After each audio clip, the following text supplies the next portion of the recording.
नमस्कार सांगमान मत बर्तमान अनेक लोक प्रश्न कर सुभद्रा योजना पुणी केबे आवेदन हम चलित वर्ष मार्च 8 तारिख दिन सुभद्रा योजनार चतुर्थ किस्ती 1 कोटी अधिका हिताधिकारी को मिलवा जाऊँ। तेबे वर्तमान बैंक तरफ मेसेज आसुची लोक मान सीबीडीसी करने आ सीबीडीसी विषय मो अलग वीडियो आम चैनल बनई आप देखिपारे।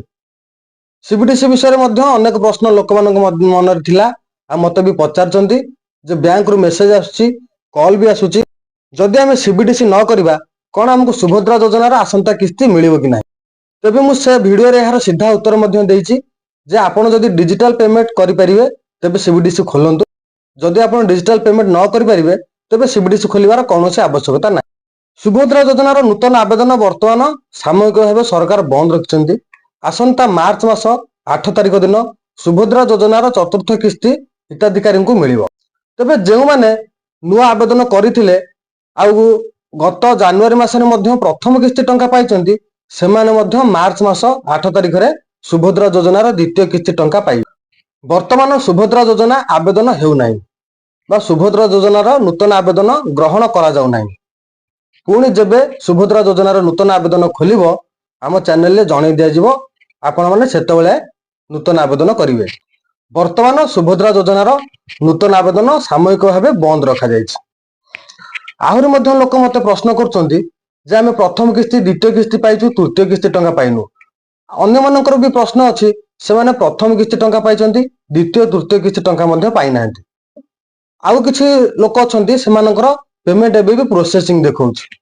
तबे ए सब सुभद्रा योजनार अंतरीण टीम द्वारा विश्लेषण करा जाय आसंता मार्च 8 तारिख रे सेमानकु पेमेंट दिया जाय पारे।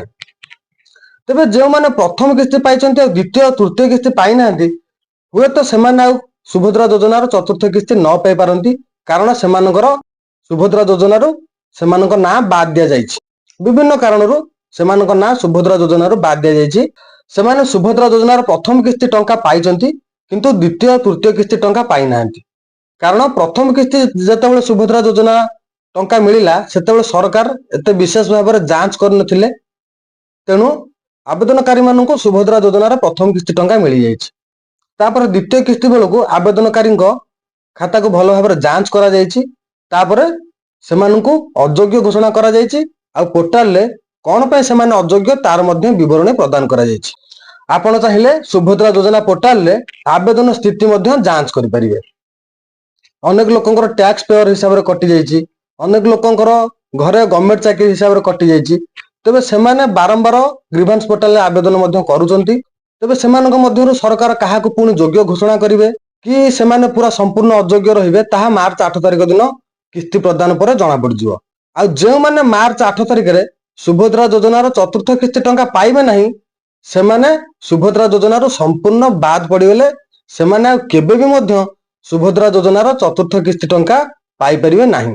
आ बाकी रहिला सुभद्रा योजनार जो सीबीडीसी विषय रे बे आसुची जे माने सीबीडीसी न करिवे सेमाने सुभद्रा योजना टंका पाई परिबे नाही। तबे सीबीडीसी रो संपूर्ण वीडियो मु अलगा वीडियो हम चैनल रे करिछि, आपण जाई कि देखंतु। किंतु मु सीधा कथा कहूची जे जदि आपण सीबीडीसी न करूचंती तथापि सुभद्रा योजना टंका आपनको मिलिबो। सीबीडीसी संपूर्ण बाध्यतामूलक नुहे, सीबीडीसी संपूर्ण ऑप्शनल। आपण इच्छा हेले सीबीडीसी करंतु, इच्छा न हेले सीबीडीसी न करंतु।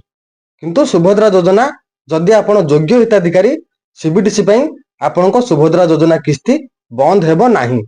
तबे आजिर वीडियो रे जदि आपण किछि इन्फॉर्मेशन पाइले तबे हम वीडियोटी गोटे लाइक करंतु, आपण सांग माननकु शेयर करंतु। आ जदि हम चैनल ले नुआ तबे चैनल को सब्सक्राइब करंतु। नमस्कार।